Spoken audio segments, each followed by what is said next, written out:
You know that moment when you're in the desert and you get attacked by every vulture that's ever lived, but then sometimes you can go unbothered for days at a time? Have you ever wondered why? The answer lies in your health bar. In today's video, we're going to be going over some of the biggest but easiest to fix mistakes you may be making in 7 Days to Die, starting with the first mistake, not healing in the desert. You see, vultures that naturally spawn in the sky will only bother you if you've taken damage. If you're at full health, you can completely ignore them. This also applies to the vultures you less commonly find in the burned forest and wasteland, or indeed with vulture hordes. Now don't panic. Vulture hordes aren't as bad as they sound. Sometimes, very rarely, it's only happened to me a couple of times in a few thousand hours, 5 or 6 vultures will spawn in the sky, and this can happen in the forest biome as early as day 1, in the place of your regular daily wandering horde. But these will also leave you alone until you take damage. Now this doesn't apply to all vultures, it doesn't apply to ones on horde nights, and it doesn't apply to the ones you find on the roofs of POIs, but if you're wandering around in the desert, or any other biome for that matter, wondering why you're being pecked to death, it's because you haven't healed. So heal up,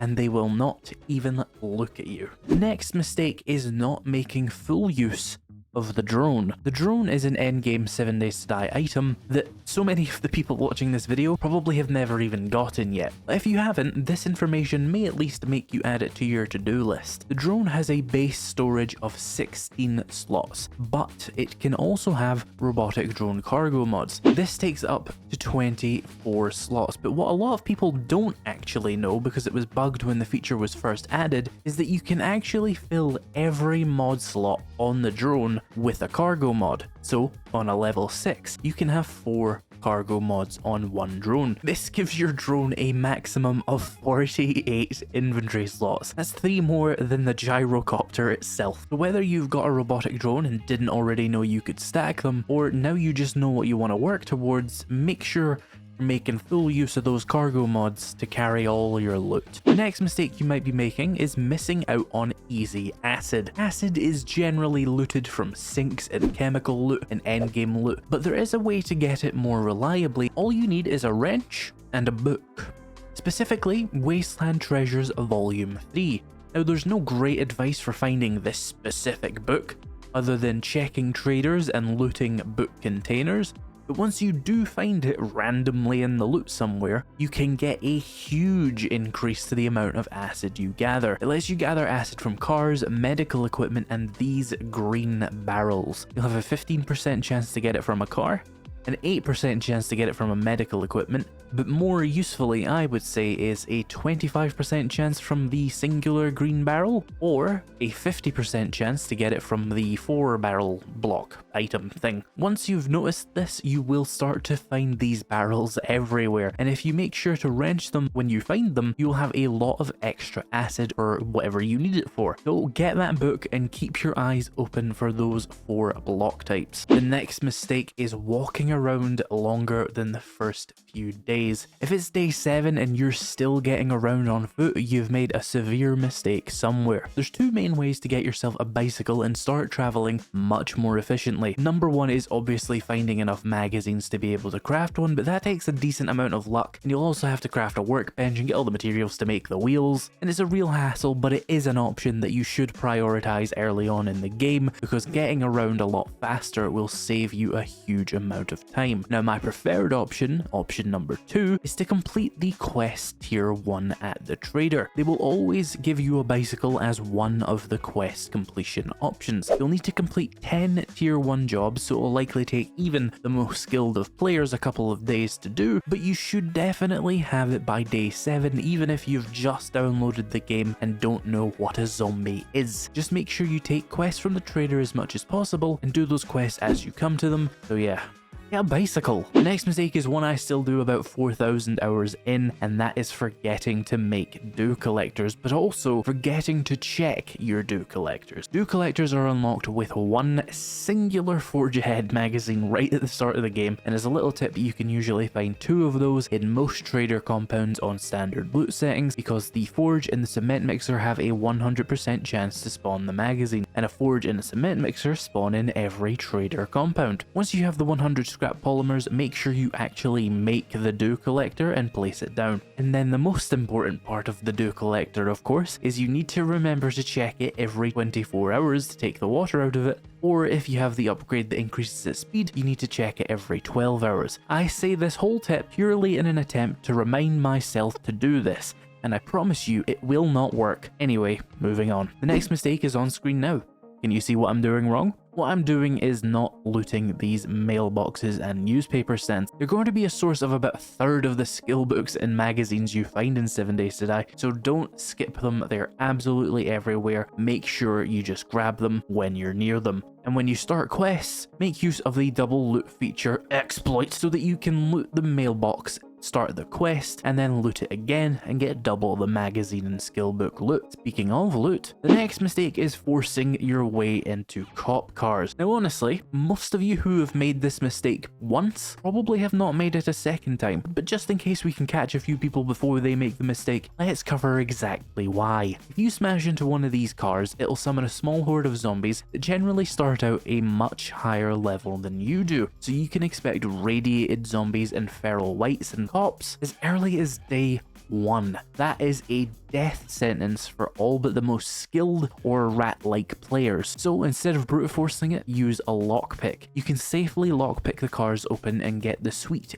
gooey loot interior without alerting the horde. The next mistake you might be making is one that you make right at the very start of the game. The tutorial tells you to make a primitive outfit, but I've seen a lot of people not go the whole way with it. You need to make the primitive helmet, gloves, and shoes for the cost of some plant fiber and wood that is right next to you when you spawn. This will take your damage on insane difficulty down from 25 damage to 18, which is a huge increase in survivability on that difficulty. Now of course it's less important on lower difficulties, but it is still effectively free, costing you 30 seconds of resource collection, and the armor has no speed penalty, so there's no reason not to immediately put it on at the very start of the game. It is a free difficulty reduction essentially. The next mistake is a very simple one, not collecting all the cloth from curtains and beds in pretty much every building you enter. All you need is your stone axe and you can start collecting stacks and stacks of cloth right away. Now you might feel like this is unnecessary, but at a certain point in your 7 Days to Die playthrough, cloth will become one of the most valuable resources as it's used in huge amounts for most of the crafting in the game, as it is a component of duct tape, but it's also used in crafting light armor and bandages are used in first aid bandages and first aid kits. You'll probably use a lot of cloth in 7 Days to Die, and it's not as easy to obtain as it used to be, so make sure you get all that free cloth from the curtains and beds that are in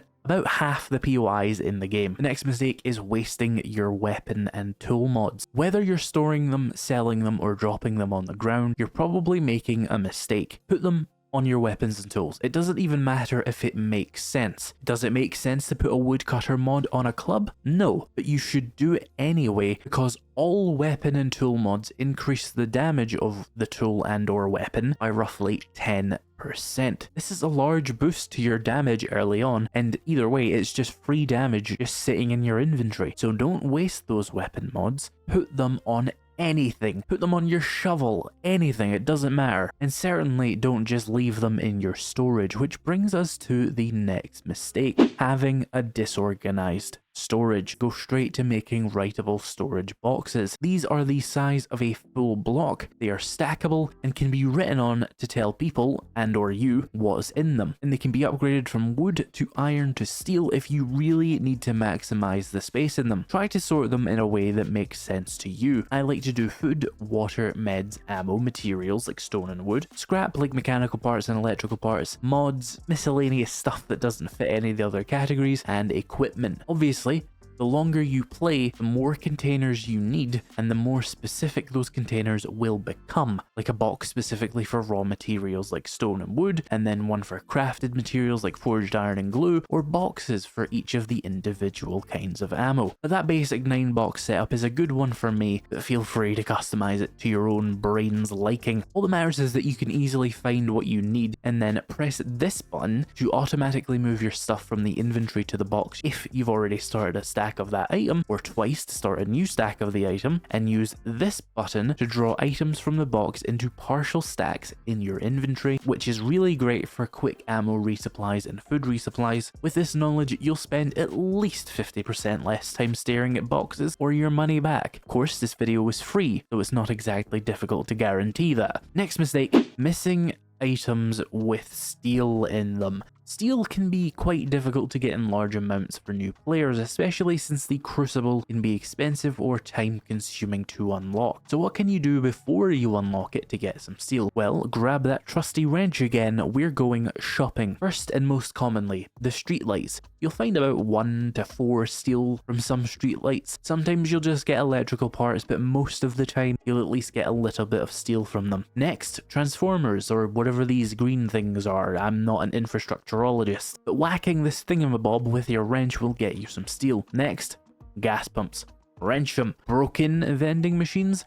Wrench them, but do make sure it's broken. If you can buy from it, it'll just electrocute you if you hit it, because apparently the power grid is still running. You can get some from munitions crates. I've probably missed 1 or 2 items, but those are the main ones. Also, if you're rolling in money, you could just buy some steel from the traders, but that's usually an unfavorable deal for you. But if you need it, you need it. Next up, not stacking your pocket mods. A bit like the cargo mods for the drone, this one is quite simple. You can put more than 1 pocket mod on each armor piece, but only different pocket mods. For example, you can have a level 1, 2, 3, and 4, but not 2 level 1s. This tip is actually more for more experienced players because pocket mod stacking is a relatively new feature, only being added with the armor overhaul last year. But if you're new and didn't know, now you do. So stack them up and fill your pockets with more clay. Now the next mistake is one I've actually seen literally every single new player I've ever watched make, and that is, for some reason, standing still in combat. I do not know why, but this is a phenomenon I have seen in genuinely 100% of the players I've played with. They put all their brain cells into aiming at the head and swinging, whilst forgetting the most important part of combat. Move out of the fucking way, or just move backwards. Move backwards, swing at the head. It's a zombie game. I hope I don't have to explain that you need to aim for the head. Aim for the head and move backwards. You'll win 501% more fights. And yes, all of my statistics are both made up and direct references to numbers of fictional armies. Once you have mastered the art of moving out the way, it's time to consider the next level. Putting things in the way of zombies. That's right, this mistake is not placing locks, traps, or closing doors in the path of zombies when fighting in POIs or in the streets. There is no honor in the apocalypse. There is also even less logic. So fill your pockets with wooden spike traps and place them directly in the path of zombies that are chasing you. It's free damage and it slows them down. Though do try to get the killing blow if you're worried about XP, because you don't get it if they die to a trap. Alternatively, you can place down blocks or even trapdoors, how nostalgic, in the way of zombies indoors to get them stuck so that you can bounce in and out with melee attacks with minimal risk. If that's too cheesy, then use the existing doors. They can be partially broken and attacked or shot through when the holes appear. Next mistake is eating all your canned food. Now obviously if you're starving, you have to eat the canned food, that's fine. Otherwise, try to save it for later in the game, because lots of canned foods can be used in powerful food items, and the only source of canned foods is loot or purchasing them from vending machines or traders. So it's not as easy to mass produce these items as it is for the vegetables and meat